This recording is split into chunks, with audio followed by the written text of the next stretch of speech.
అధ్యక్ష, ఈ యొక్క స్లీపర్ బస్సులు ప్రమాదాలు ఎంత ఘోరంగా తయారయ్యాయంటే గంట ముందో 2 గంటల ముందో కుటుంబ సభ్యులు ఇంట్లో వాళ్ళకు ఫోన్ చేసి మేము వచ్చేస్తున్నాం అని చెప్తే ఆ గంట 2 గంటల్లో వాళ్ళు రాకుండా వాళ్ళు చనిపోయారని చెప్పని వార్తలు వచ్చే పరిస్థితి. అధ్యక్ష, ఇందుకు ప్రధాన కారణం ఈ స్లీపర్ బస్సుల్లో ఏమాత్రం ప్రమాణాలు పాటించడంలా, 2 డ్రైవర్లు ఉండాలా కానీ ఒక్క డ్రైవరే ఉంటున్నారు. సేఫ్టీ మెజర్మెంట్స్ ఏమి కూడా తీసుకోవటంలా, ఎక్కడా కూడా పాటించడంలా. అన్నిటికీ మించి మద్యం తాగి కొంతమంది ఆ వాహనాలు నడుపుతూ ఉన్నారు. ఆ మద్యం తాగారా లేదా అన్న టెస్టులు నిర్వహించడంలా. అదేవిధంగా ఎమర్జెన్సీ ద్వారాలు ఉండాలా. ఆఖరికి ఈ ప్రైవేట్ బస్సుల స్లీపర్ బస్సుల యాజమాన్యాలు కక్కుర్తికి లోబడి ఆ యొక్క ఎమర్జెన్సీ గేట్లను కూడా క్లోజ్ చేసి స్లీపర్లు ఏర్పాటు చేసి అన్ని రకాల ఇబ్బందులు జరుగుతూ ఉన్నాయి. అధ్యక్ష, 10 ప్రమాదాలు జరిగితే నాకు తెలిసి దాంట్లో 1-2 ప్రమాదాలు, మిగతా ఎన్ని కూడా నిర్లక్ష్యంగా జరిగిన ప్రమాదాలు. ఆ నిర్లక్ష్యంగా జరిగినప్పుడు ఆ నిర్లక్ష్యంగా ప్రాణాలు కోల్పోతే వారి మీద ప్రమాదాల కేసు పెట్టకుండా, అంటే యాక్సిడెంట్ కేసు పెట్టకుండా హత్య కేసు పెట్టాలని, ఇంపార్టెంట్ మ్యాటర్ హత్య కేసు పెట్టాలని, పీడీ యాక్ట్ పెట్టాలని చెప్పి నేను కోరుతూ ఉన్నా. ఎందుకని చెప్తున్నాడు అధ్యక్ష, ఇందాకే చెప్పా మీకు, ఒక యాక్సిడెంట్ 10 యాక్సిడెంట్లో ఒక యాక్సిడెంట్ జరిగితే దాని మామూలు యాక్సిడెంట్, కానీ నిర్లక్ష్యం కారణంగా ఆ యొక్క మనుషులు చనిపోతే ఎంత బాధాకరమో, ఆ కుటుంబాల శోకం ఎవరు చెప్పుకోవాలో ఒక్కసారి ఆలోచన సాగించండి. కాబట్టి వాళ్ళ మీద కఠిన చర్యలు తీసుకోవాలా.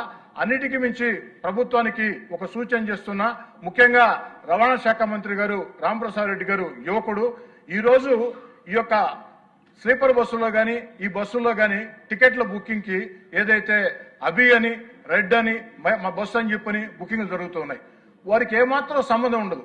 వ్యాపార సంస్థలు 100 కోట్లు వారికి ఆదాయాలు వస్తూ ఉంటాయి, కానీ ప్రభుత్వానికి ₹1 ఆదాయం లేదు.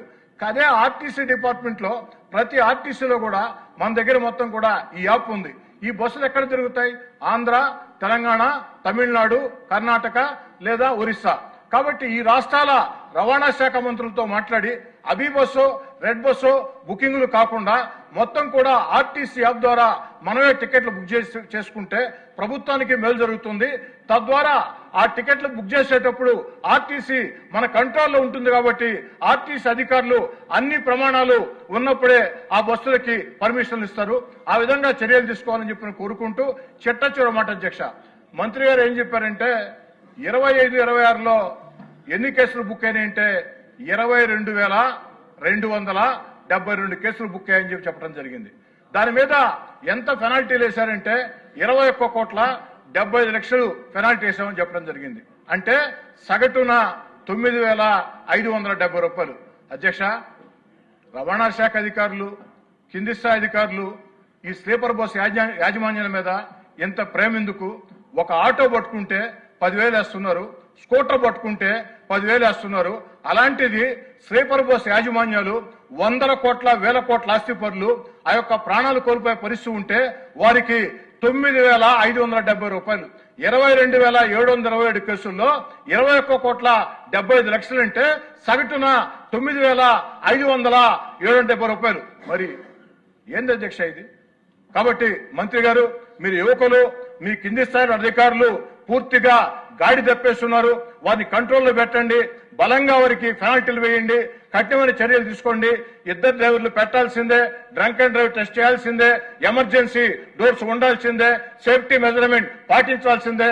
అదేవిధంగా ఈ అభి రెడ్ బుక్ల మీద మరోసారి పునరాలోచన మొత్తం కూడా చేసి, రెడ్ బస్సుల మీద పునరాలోచన చేసి ఏదైతే అన్ని రాష్ట్రాల రవాణా శాఖ మంత్రులతో మాట్లాడి, ముఖ్యమంత్రి గారితో మాట్లాడి ఈ యొక్క బస్సుల బుకింగ్ మొత్తం కూడా ఆర్టీసీ చేపట్టినట్లయితే అన్ని రాష్ట్రాలకు కూడా మేలు జరుగుతుంది, నియంత్రణ వస్తుంది.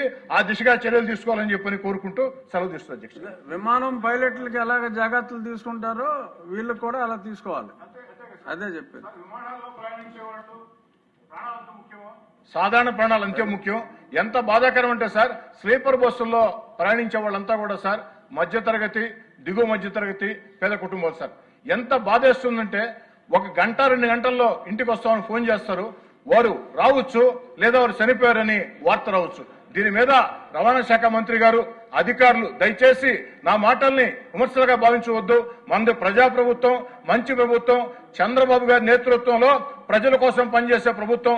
కాబట్టి అధికార యంత్రాంగాన్ని అదిరించి కదిలించి ముందు కొనసాగించి ప్రజలకు మేలు చేసే చర్యలు చేపట్టాలని వినయపూర్వకంగా మంత్రిగా. Please subscribe SS News AP.